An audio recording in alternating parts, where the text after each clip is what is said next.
Hi, welcome to a tutorial on how to get into your new online virtual Montessori environment.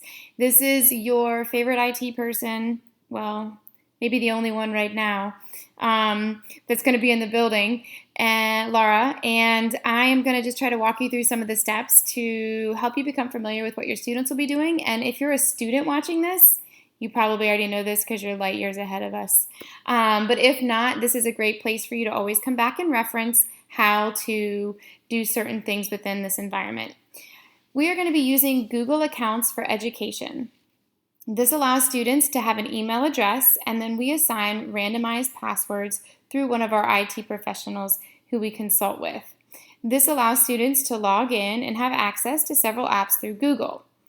Most of our students are already using their logins in the upper elementary and middle school classrooms.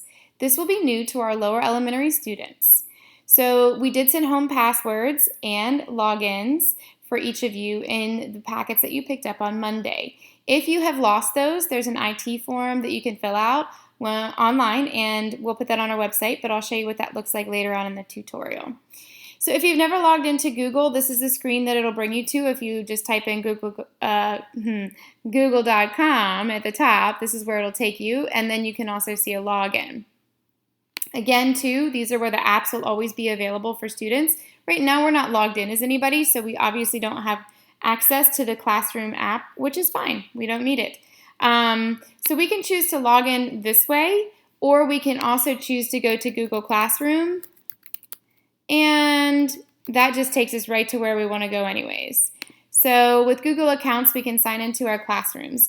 I'm not going to sign in as myself. My side is quite messy, so I'm pretty sure you don't want to see what that looks like. And then type in the password for your student or for yourself, if you're the student watching, to go right into your environment. So your environment starts out, think of it as your upper elementary or lower elementary hallway. There's a couple of classrooms in it, and that's what you have here. There's two classrooms specifically. There's one for all of your reading, writing, math, culture, service, learning, peaceful, mindful education, and all that good stuff. And then there's another classroom here for your specials. Anything that's posted in the upper elementary classroom will not show up in your specials classroom, and anything posted in your specials classroom will not show up in your upper elementary classroom. That's important to remember, so you need to check due dates in both, which is easy. You can see it from this screen. In the upper elementary classroom, due Thursday and Friday of this upcoming week, there are some assignments that will need to be completed. And then in upper elementary, I see one posted already for specials. So you can see what assignments are upcoming for just this week, usually in this opening screen. Also, something else to point out is students can access their drive from here as well. When students are entered and have joined into a new classroom, they're given a folder called their drive. That folder belongs to the classroom and is shared with the teacher. This is how students submit work and store their work and work on their work. So I have been saying to teachers to kind of think about your drive and the student drive as their work rug. When students lay out a work rug or design their workspace for the work cycle, it's often organized and the materials that they need are there to carry out their work. That's the same with this drive. Or you can also compare it to their cubby, a place where they store work and store things that need to be finished in order so that they can keep track of it and not lose it. Or you can also think about this as a student portfolio. Everything a student does within their classroom is going to stay in this file. And just like your work rug and your cubby and your portfolio, it's most important to keep it very organized. So you'll find that this is a task that we ask our students to do daily, is check their drive and organize it so that it's easy to follow. Another thing that you can do from outside, just in the hallway of your classroom, shall we say, is open your work directly. So I could go straight to the work that I need to do from just clicking this little guy right here, and it's going to bypass taking me to the classroom stream and all of those things. I'd be careful doing that though, because the stream, which we'll see in a minute, is often where your classroom announcements are and a lot of directions. The final thing that you can do in here is move your classes around so that you can order them the way that you want. It's completely up to you, but that is an option for students. Up on the left side here is what I like to call a hamburger. The hamburger, there's two buns and a burger in the middle. When you click on that, it gives you a couple of shortcuts. You can go straight to your calendar, and this will be an important feature. There'll be a different how-to video on the calendar. You can go to your to-do list. This gives you all the assignments that you need to do and your progress with those assignments, or you can switch between classes. There are some settings in here, but those are controlled from the administrative side of the Google accounts, so we only ask that our students work within these top 2 portions. Also, something that you should note is you'll know that you're logged in because your icon will show up here, and these 9 dots right here, when clicked on, guide you to similar places such as the Drive, the Classroom, and a few other apps that I'm going to show you, the calendar, where we will do small video meets, where we can chat. So these are all options as well for students to click on as apps that are available to them to utilize. So let's get out of the hallway here and go into one of our classrooms. It doesn't matter if you're in an upper elementary classroom or a lower elementary, they're all going to look the same and start the same, except for the heading might be a little bit different, a different Montessori material. When students enter a classroom, they're always going to enter through the stream. Remember I said from the hallway we could see our assignments, but I recommend always coming into the stream because this is where only teachers will post. Students do have the ability to post in here, but we have turned that off only because it makes this stream very long and hard to follow. We want this to be a simple place for you to check in each day, get an announcement from your teacher, and kind of have some direction for the day, just like your morning would start off in a classroom. If an assignment or if a piece of information is important for all upper elementary classrooms, it will start with attention all upper elementary classrooms. Otherwise, each individual teacher will only post announcements to their students, so they will not show up in everyone's feed. That's an important thing to remember. Another cool piece of the stream is, again, the same thing that you've seen before, is what's coming up that's due. So in a Montessori classroom, there's several ways for a child to look around, ask around, and figure out what is it that I should be doing and where can I find it. This classroom is set up to be the same way. So you can find it from the hallway, you can find it from here, and I'm going to show you so many more places that you can find it. Oh wait, yes, you can find it from here. There's still a to-do list here. So there's lots of access to figuring out when, where, what, why, and how for assignments and works. If we click into the Classwork tab here, what you're going to notice are, there's a lot going on. But think about a Montessori classroom. When you walk in, your view is shelves and materials. Shelves and materials everywhere. So that's kind of what when you come into this initial classwork, is what you need to be thinking, is shelves and materials. So let me break that down for you. A student in a Montessori classroom knows right away when they start a math work that there is a shelf for that math work and that the work is on that shelf. So we don't have physical shelves here that we can put in this classroom, but what we do have are topics. These are the shelves, and that's what I would like for students to think of them as. When you know that you need to go and do a work, go ahead and head to that shelf, okay? Now, this student is in Miss Suzanne's class, so they only see Miss Suzanne's material. If you're in someone else's class, instead of seeing her name, you'll see your teacher's name. The rest of these are shared shelves in our virtual classroom, okay? So when you see a work that you need to do or that you have written down to do, what we would like for you to make sure that you do is check the shelf, go in, and you can work from there, all right? So topics are shelves. If you need to get to a topic that's lower down, you can just click on the shelf and it takes you right there, okay? In general, you can scroll through all the shelves from the home page of the classwork.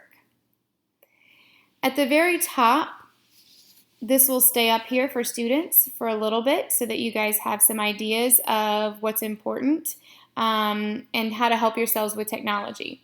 In a Montessori classroom, we really stress that we should be able to use our resources to figure out, problem solve, and have a productive critical thinking session. So you might get stuck once or twice doing some technology things, and that's okay. This is new, but we've given you a couple of resources to try first. So there's a Google Classroom quick guide here that you can use. This is a PDF, And so if you're feeling stuck and you don't know how to do something, you can call up a friend, you can message a teacher, you could ask a family member for help, or you can open this quick PDF and it kind of talks you through step by step with pictures how to use your Google Classroom and where to find things. It also shows you how to turn in assignments, how to look at the details of assignments. There's so much information in here. So a lot of times when teachers post an assignment, they might give you a page to reference if you need help as well. Again, we're trying to build in some support for independence. Also important in the technology help and how-tos are teacher office hours. So there's a file for this in both the lower and the upper elementary classrooms. We will also post this on our website. This is very important for our students to have access to and our parents. So in the 3-hour work cycle, we know that there's always a teacher and a TA available as well as classmates. We'll get to how students can ask classmates questions in a little bit, but we are saying that in these time frames, these teachers and these people, these TAs, will be logged into a Zoom room that students will have access to so that they can come in and ask questions. So anytime you're feeling stuck, if you've checked your student quick guide and you've talked to a couple of friends, you've watched a video maybe, or you've asked Alexa even, and you're still not able to problem solve what's necessary, you can easily come here to the office hours and see who it is that you will be meeting with so that you know who is going to be able to help you. So you notice when I clicked on that assignment, it did open it in a new tab. So now that I'm finished with this, I can just close this tab and go right back into my classroom. So these are where the online office hours will be. There's also a form in here so that if you are feeling very stuck, it's a time of day where you haven't been able to reach anyone and you would love some help, you can click on the Technology Help and Guidance form. The Technology Help and Guidance form is here for you to fill out and submit. And there are very many people who are checking these requests because we know at first there might be quite a few. So you'll get a response from one of your teachers or even from myself trying to help you through what your concern is. And again, every time you click on something, it opens a tab so you can easily close it out. So that's what's in your technology tips and how-tos. We ask students and we ask parents to please refer to this section first and give your child a chance to have that productive struggle. And the children, you guys, we want you to enjoy the productive struggle too. I've had no idea how to do most of what I've done, and by clicking around and learning and figuring out, I've had such a great experience. So anytime you're feeling stuck, I encourage you to do the same thing. Outside of this, in the classwork portion, another important thing that I would like to direct your attention to is online grace and courtesy. This still stands true as an important thing in our classroom, even though now our classroom is online, we still have to exude grace and courtesy. So each level has spent time determining what that looks like, and so those are also found here for you to review together as a family. These are also going to be posted on the Island Montessori website, so I'm not going to open them now as they're different between the two different levels. So know, though, that this is a readily available resource. If you're not sure what is expected of you as a student, you can always refer to Online Grace and Courtesy Expectations. And if you're not sure what is expected of your teacher, you can also check here because both of those can be found in a table. Other than that, you will see that there is a peace and mindfulness work that's been placed in, practical life works that have been placed in, your cultural works have been placed into this. So everything, every shelf that's in the classroom is now a topic here. Underneath the topics are your works. So think of these as the items, the materials that would then be on the shelf, okay? So these are materials that are on a shelf for you to use and are assigned as assignments. When you want to know about your assignment, you can see when it is due here. You can click here and copy that link so you can look at it in a different place, but there's no need because once you click here, you see the assignment. So this is now your material on the Practical Life shelf. All of your teachers will be certain to give you as best directions as possible and as clear as possible because it will help you be independent. So for this assignment, this is one of the first assignments that you'll do in both your lower and upper environments for that matter. But you're going to create a good workspace for yourself at home. We know that the environment that you have at school is prepared for you. Think about over summer how often teachers are there shifting shelves and moving works and doing just the right thing so that you have the perfect space to learn. We're asking you to do the same thing at home and then show us. So this has been outlined for you in 3 steps. First, you have to view Google Slides and create a good workspace at home. Then create your own workspace using the tips from the Google Slides and do one of the following. A, take a picture of your workspace and put it on a Google Slide or a Google Doc with your name on it, or you can write a description of your workspace in Google Docs, or you can make a sketch of your workspace in Google Drawings. So this is how we're showing differentiation of work and giving work choice for children. You can open up the assignment here by clicking View Assignment, or you can also click it here and go directly to the Google Slide workspace. For viewing the assignment, you'll see that if it's something you've never been in, it gives you a tip. So if you wanted to do a Google document, you could add it here so that you could post your picture. If you wanted to post your picture in a Google Slide, you could do it here. Or if you wanted to write or Google Draw, you would do it here. This is how you add your assignment. So the other thing it's pointing out, because this is our first time in, is just because I do the assignment doesn't tell my teacher that it's finished. It's my job, just like it is in the classroom as a child, to put it in the turn-in basket or submit it to the teacher in some capacity so that they know that you're finished. So once you finish this assignment, you will have to mark it as done. We can see the assignment again here, and we can also click on the Google Slide presentation that's been presented. Because I'm a student, I can only view this. I cannot edit this. But the upper elementary teachers have come together to give you a presentation of how to most successfully create a workspace at home. So you, as your work, will go through this space and learn about it, figuring it out. You even have different pictures of your teachers' spaces here. Once you view the slideshow, then you can do your assignment, okay? Again, always review what your teacher has given you as part of your assignment.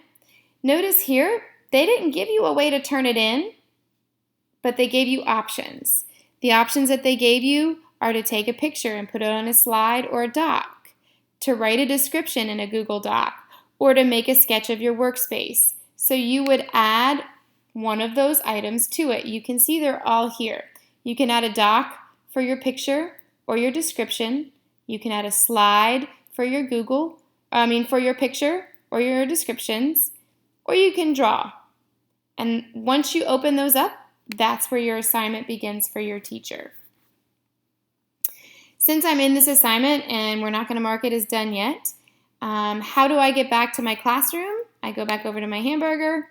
I can go back over to upper elementary. It takes me to my stream. I go to my classwork, and I'm right back where I started. Okay? So that's an example of a shelf and a work. And you'll see shelves and works and their due dates all through your class. Okay? Another important feature from within the classwork is Google Calendar and Google Drive. All right, so in the beginning I showed you that from the hallway you can still see your drive. This is what your personal student drive looks like. All right, going in, if a teacher has given you an assignment and a copy of it that you can work on, you will already have it here and it's your own personal work page to work with. So it's like taking a work off the shelf and it's consumable, meaning you write on it, it's yours, and you turn it in. So those will already be here. If you create one like you would for your workspace, it would also show up here as well. So sometimes teachers will go ahead and give you the work. Other times you might have to create that work on your own. But this is what your Google Drive will look like. You can change the view of yours. Right now it's viewed by topic. You can change the view here so that it shows what the work actually looks like. Okay? And that is your drive. Again, notice it opened in a different window so you can close it out. The other important feature from right here under Classwork is Google Calendar. If you click on Google Calendar, it's going to pull up your very own personal calendar, and it's going to show you where everything is that's due. So we'll go ahead and take off some of the things that maybe you don't want on there, or maybe you do, but you'll notice you're a part of several calendars. There's some birthdays that have been shared with you, so if you're in a classroom and you have your birthdays are in there, so you know when your peers and your friends' birthdays are. You know your tasks, holidays here in the United States if you're interested, or you can always click that off. And then you're also part of the upper elementary specials and upper elementary classroom itself. Whoop, I'm going through the months, sorry. So this is the monthly view of what is due and what is upcoming. You can switch that so that you can have a week's view of what you have going on. Or you can switch that, let me get to the right week, sorry about that. Or you can switch that to a daily. So you can just look at what you have for Monday that might be due, or Tuesday that might be due. The calendar's a little bit empty right now because we haven't wanted to fill it up with too much until we all learn. So on this calendar, you can directly click to your assignments that are due. What you'll notice is most of your teachers place assignments for due dates at the end of the week, because remember, we're Montessori people. And we might know our work, but we might turn it in at different times. The ultimate goal is that you complete your works by Friday.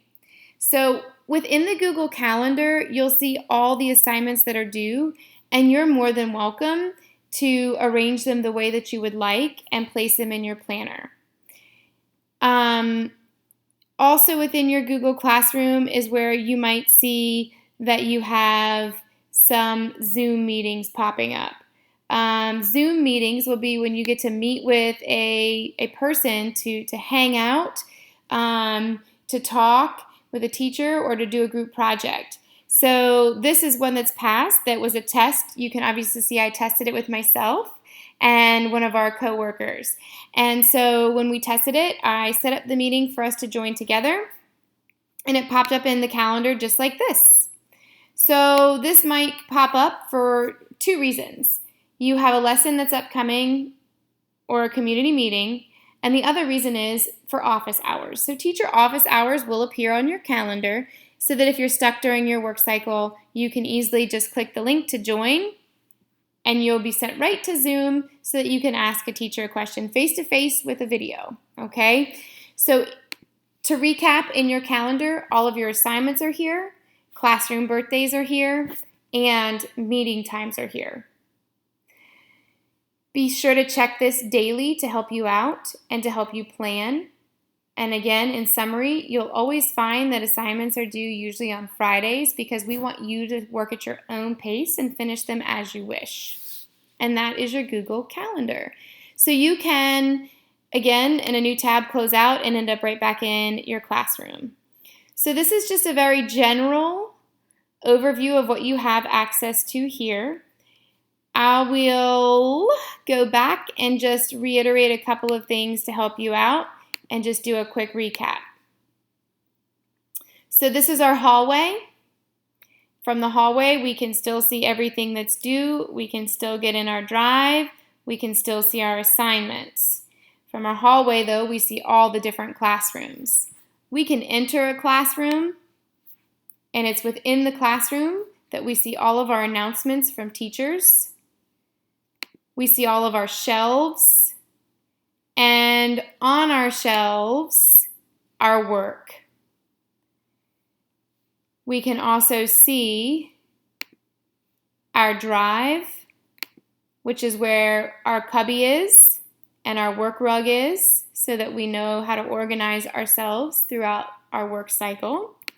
And we can also see our calendar, which is where we know what assignments are due and when office hours are so I can get help, and when you might have community class meetings or lessons. Last but not least from in here, please remember that these top resources will be your best friend in the first few weeks.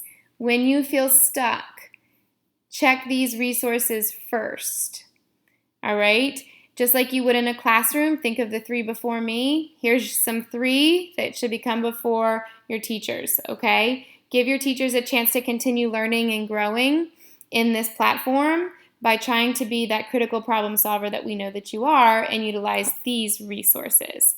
So that's a recap of just an overview of our Google Classroom. I'm going to do a few more how-tos on some of the apps within the classroom as well, so that you'll have that as a reference to use too. So enjoy this every time you get to watch it, and enjoy this new online environment.